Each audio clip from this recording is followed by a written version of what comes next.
పూజ మీరు ఎంతసేపు చేయగలరు? భగవంతుని మీద ఎంతో ప్రీతి ఉండనివ్వండి. మీరు ఎంత ఉపచారం చేసినా, ఎంత ధ్యానం చేసినా, ఎంత సహస్రనామ స్తోత్రం చేసినా, ఎంత అభిషేకం చేసినా ఒక 3 గంటలు ఉండగలరు, 4 గంటలు ఉండగలరు పూజా మందిరంలో.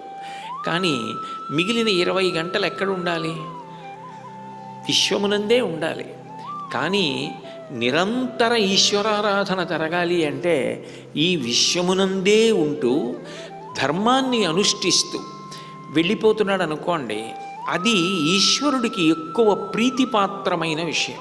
ఎందుకనంటే భగవంతుడు చెప్పినట్లుగా ఎవరు నడుచుకుంటున్నాడో వాణ్ణి చూసి ఈశ్వరుడు మీది మిక్కిలి సంతోషిస్తాడు తప్ప కేవలం ఏదో పూజ అన్న పేరుతో కొంతసేపు పూజా మందిరంలో ఉండి మిగిలిన కాలంలో ధర్మము అన్న మాట జీవితంలో అన్వయం కాలేదనుకోండి, అది నిజానికి ఈశ్వర ప్రీతికి అంత కారణం కాదు. కానీ చేసిన పూజ ఎక్కడికి పోదు, పూజ చేయకుండా ఉండకూడదు కూడా. ఆ చేసిన పూజే ధర్మమునందు అనురక్తిని కూడా కల్పిస్తుంది. రామచంద్రమూర్తి నడవడిని మీరు జాగ్రత్తగా పరిశీలిస్తే ఆయన మాటల చేత, నడవడి చేత ఆయన నిరంతర పూజ, నిరంతర ధర్మాచరణం చేస్తూ వెడుతూ ఉంటాడు. అట్లా ఎవరు చేస్తూ ఉంటాడో ఆయనే రాశీభూతమైనటువంటి ధర్మం.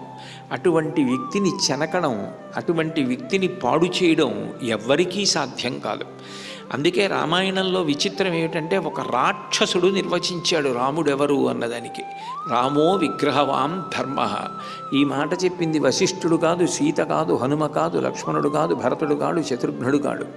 ఈ మాట చెప్పింది మారీచుడు. అరణ్యకాండలో చెప్తాడు. ఒక రాక్షసుడు చెప్పాడు ధర్మానికి కాళ్ళు చేతులు వచ్చి నడిస్తే ఇది రాముడయ్యాడు అని. అంటే రాముడు అంత శాస్త్రీయమైన రీతిలో ప్రవర్తించి మనకి చూపిస్తాడు. రామాయణం ఎందుకు చదువుకుంటారు, రామాయణం ఎందుకు వింటారు అంటే అటువంటి దృష్టికోణాన్ని అలవాటు చేసుకోవడానికి వింటారు.